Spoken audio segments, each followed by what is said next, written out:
Notre chronique s'adressera ce mois-ci aux plus jeunes, même si elle mettra en lumière sur ce mois de mars la journée nationale de lutte des droits des femmes. Là aussi, notre chronique saura s'adapter à la vie des bibliothèques de Pontoise, car sur ce mois de mars, la Bibliothèque centrale Apollinaire racontera dans ses locaux des histoires de filles, mais ouvertes à toutes les petites oreilles. Comment l'aborder avec le jeune âge? Nous aurons envie de répondre à cette question par une autre question. Y aura-t-il vraiment besoin de se montrer explicite avec le jeune public en offrant une présentation sur des héroïnes, rien que des héroïnes? Nul besoin d'être une fille pour apprécier les aventures des gamines pirates, des terribles louloutes qui font des bêtises, des belles espiègles qui grimperont partout et réussiront des exploits extraordinaires. Nous aimons après tout Titeuf de Zep aux éditions Glénat, certes, mais nous adorons tout autant Mortel Adèle de Monsieur Tan et Miss Prickly aux éditions Tourbillon. Et tout le monde l'adore, Adèle, pas vrai? Donc, n'oubliez pas le rendez-vous le mercredi 1er mars à 11 h avec les papas, les mamans, les sœurs, les frères, les grands-parents pour écouter les aventures toutes droit sorties des rayons de la bibliothèque. Ça sera l'heure des vaillantes et des craquantes. Pour vous donner un avant-goût, 4 albums qui seront à découvrir rapidement ici et qui seront à écouter sur cette matinée pour les enfants. Ces titres seront disponibles sur le réseau des bibliothèques de Cergy-Pontoise, mais aussi sur le réseau complémentaire des bibliothèques du 95 Révodoc. Êtes-vous prêts? C'est parti! Sur cette présentation, les filles devraient vous épater et vous faire rire. Pour commencer, Princesse comme je veux de Myrna Massad-Rougier et Zaina Bassil chez Samir Éditeur. Nous le recommanderons à partir de 6 ans. Qui n'a jamais rêvé d'être une princesse avant d'avoir 6 ans? Les mains se lèveront rapidement parmi vous, jeunes lectrices, c'est évident. C'est merveilleux une princesse, ça a de longs et beaux cheveux qui tombent jusqu'à l'arrière des genoux, une robe à faire pâlir de jalousie les copines, une robe grande comme une montgolfière et qui tourne quand elle danse, et puis une princesse, ça sait chanter juste à la fenêtre sans craindre les cacas d'oiseaux. La princesse est parfaite. La petite héroïne de cette histoire décidera très motivée un matin que plus tard, elle voudrait être princesse. Elle le déclarera haut et fort à sa maman qui rentrera à la maison et qui, lèvera les yeux au ciel à cette annonce. À son expression, elle donnera l'impression au lecteur de penser ceci. Aujourd'hui, ma fille, tu veux être princesse, et puis demain, tu voudras être marchande. Mais, écoutons voir. Cette petite coquine nous fera sourire, transformant l'échange maman-fillette dans le salon en jeu, s'amusant des contre-arguments de sa maman, les testant également pour y goûter dans un coin de son imagination et puis voir si ça l'intéresse. La maman testera, elle, la motivation de sa candidate sur l'adhésion à la couronne de rose et au froufrou bouffant. Elle bougonnera sur le caractère ennuyeux de la vie de princesse et en même temps fera la bonne publicité pour la vie si excitante des garçons chevaliers. Ainsi, elle pensera la prendre à défaut. Mais la vie de chevalier, c'est pas si mal non plus. Et la petite validera. C'est très excitant les aventures de chevalier, mais la vie de princesse aussi. Cette maman connaît-elle à ce point son petit bout de chou pour se dire que sans hésiter, la vie de princesse ne serait pas faite pour son énergie, qu'elle s'ennuierait?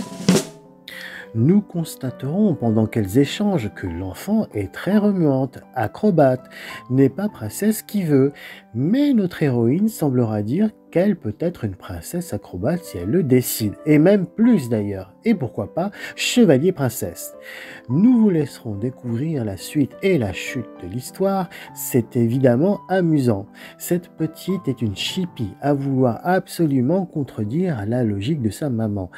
Même le chat de la maison craindra le pire avec cette petite qui mangera avec ses doigts et en mettra partout. Délicate, mon œil.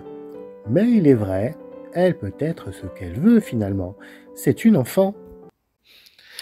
Deuxième album sur les petites vaillantes héroïnes à croquer. Red Lily d'Olivier Dupin et Hervé Le Goff aux éditions Gauthier-Languereau, également à partir de 6 ans. Attention, le soleil va taper très fort et les revolvers à bouchon vont être de sortie. Nous allons nous régaler avec cette parodie western du Chaperon Rouge qui, ici, devant le saloon, va donner sa correction au grand méchant loup. Un beau jour, Lily sera envoyée visiter sa grand-mère pour lui porter un brownie aux noix de pécan. Et évidemment, le loup pointera le bout de son nez, mais aussi de ses éperons, pour lui barrer la route et s'emparer, comme un voleur de banque qu'il est, de son précieux brownie. Oh là, le loup! Mais tu ne sais donc pas à qui tu as affaire. Red Lily ne redoutera ni les brûlures du soleil, ni de croiser le Mad Wolf, c'est le nom de brigand du loup. Elle n'a peur de rien, la gamine au Santiago rouge. L'auteur Olivier Dupin nous fera sourire avec cette version malicieuse et un peu plus corsée que le conte d'origine. Mad Wolf a soif, très soif, faim, très faim près des saloons. Elle a du cran, la petite. Elle a du cran, Red Lily, et ne se laissera pas faire. On nous promettra une course, bien sûr, encore ici, jusque chez la mamie de l'Ouest. La version est irrésistible, on imaginera presque entendre le loup courir avec ses bruyants éperons pour faire la course avec la Lily. Il va enfin y avoir de la bagarre dans ce conte, jeunes gens. Qui parie un sachet de bonbons sur le loup au Stetson ? Les jeunes lecteurs devraient apprécier cette version toujours colorée, pleine de punch et d'humour. Nous, on a aimé. Troisième album qui sera lu sur ce matin à Apollinaire pour les 6 ans. Lama Croft et le vol du caleçon d'Angela Wolfe et Duncan Beatty chez l'éditeur Kiman. Attention, parodie évidemment. Toute ressemblance avec la célèbre héroïne des jeux vidéo Lara Croft n'est pas fortuite.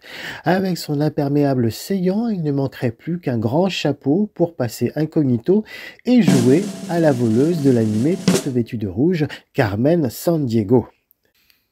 Lama Croft est une version féminine du célèbre James Bond, mais dans un univers animalier et humoristique. La mission de Lama Croft sera difficile et embarrassante. Retrouver le caleçon volé du Premier ministre. Bigre, nous sourions déjà en voyant arriver le scandale à gros sabots. Si le monde savait ce contribuable l'effet salaire. Chaque minute comptera, on le comprendra, et les auteurs Angela Wolfe et Duncan Beatty feront de notre héroïne Lama une professionnelle. Pour injecter du dynamisme à l'aventure, ils miseront sur pas mal de raccourcis où Lama Croft tombera d'un piège à un autre, comme si l'ennemi connaissait d'avance ses pensées ou son plan d'action. Dame belle. L'album reprendra la grande recette du film d'espionnage, de l'action non-stop des agents secrets, et chaque piège du méchant de l'histoire sera renvoyé d'une contre-offensive de l'héroïne. Oui, les espions ne dormiront que lorsque la mission sera exécutée. Nous savons des films du genre, jeunes gens, et vous aussi vous savez bien. Avons-nous déjà vu un Bond dormir avant la fin du film ? Oui, bon, peut-être, et pas seul. Bref, changeons de sujet et revenons à Lama Croft. Nous apprécierons sans doute l'esthétique des visuels très Bond ou série d'agents secrets 60s, avec ses découpages d'action BD et ses ombres chinoises d'un charme pop très coloré. Lama Croft sera seule en scène pour le plaisir des jeunes lecteurs. C'est exempt de dialogue, certes, mais pas de texte. Il y aura pour les besoins de l'histoire un narrateur extérieur très motivé et aussi très excité qui commentera l'action pour nous comme on anime un match de sport à la télévision. Tic-tac, tic-tac, tic-tac, mais qui en voudra au caleçon du Premier ministre, bon sang, quel suspense! Et nous, on a aimé. Enfin, dernier album sur cette série très girl power des albums pour enfants, Zelda Pirate de Peter Van Oudensden et Merel Eckermann, paru aux éditions du Père Fouettard. Zelda pirate, cela devrait plaire aux jeunes lecteurs et lectrices amateurs d'action et de piraterie. C'est l'histoire d'une petite fille en pleine mer trouvée par des pirates. Un pirate sait-il élever un enfant? Je vous le demande. On imaginera que non, en y pensant rapidement. Un pirate, ça écume les mers, ça coule et détrousse les navires de la royauté. C'est un mauvais garçon, un marin qui n'a pas d'attache, il déplie les voiles, pas les couches. La situation de départ nous amusera donc lorsque l'équipage de pirates repêchera le marmousé dans son panier, cette pauvre mouflette qui flottait au gré des vagues. Le petit album interrogera sur le destin d'une petite parmi les hommes. Comment? Oh non. Zelda ne sera pas une Blanche-Neige à coudre des robes en chantonnant comme un rossignol, tout en frottant le plancher de la reine sa belle-maman. Non. Zelda briquera le sol du navire, certes, mais comme les autres, chantera des chansons de marins, aussi comme les autres, et s'il faut coudre, ça sera pour repriser les genoux et les fonds de culotte de son pantalon de pirate. Les pirates seront comiques, nous faisant un peu penser aux habitants du village gaulois de la BD franco-belge Astérix d'Uderzo. L'auteur Peter van Oudensden les imaginera très gauches lorsqu'il s'agira d'aborder le sujet des bébés. Voyez cet extrait. « Nous l'appellerons Zelda », décide l'ancêtre. « Le chat de ma tante s'appelle comme ça. Un bébé, c'est un peu comme un chaton. » Ouais, bref. Ces pirates borgnes, bigleux, bon-oeil, grand gosier, capitaine Gripsou, avec leurs trognes très barbus, leur carrure d'armoire normande, avec leurs petites manies et des noms évidemment accouchés dehors, nous ne les penserons pas sortis de l'auberge, comme dit l'expression, pour élever une jeune fille.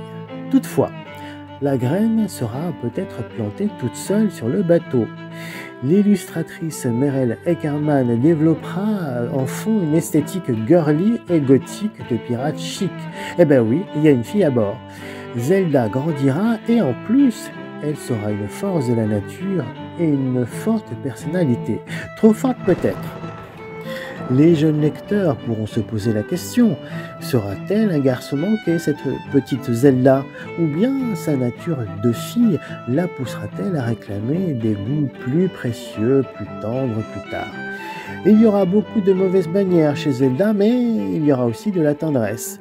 Le mélange apportera pas mal d'humour dans l'aventure et l'heure viendra où Zelda voudra goûter à des activités plus féminines. Eh ben oui. Alors, comment faire? La réponse sera à découvrir et profiter en lisant l'album. Mais on vous aide un petit peu, car tout pirate sait qu'il pourra toujours compter sur une présence féminine qui sait tout et qui ne leur portera jamais malheur à bord. Avez-vous deviné de qui il s'agit? On a également aimé. Voilà, nous espérons vous avoir donné envie d'emprunter ces albums sur le réseau des bibliothèques de Cergy-Pontoise ou envie de venir les écouter à la bibliothèque Guillaume Apollinaire de Pontoise. Il y en aura beaucoup d'autres. N'hésitez pas à réserver et à vous renseigner pour cette offre. Bonne lecture!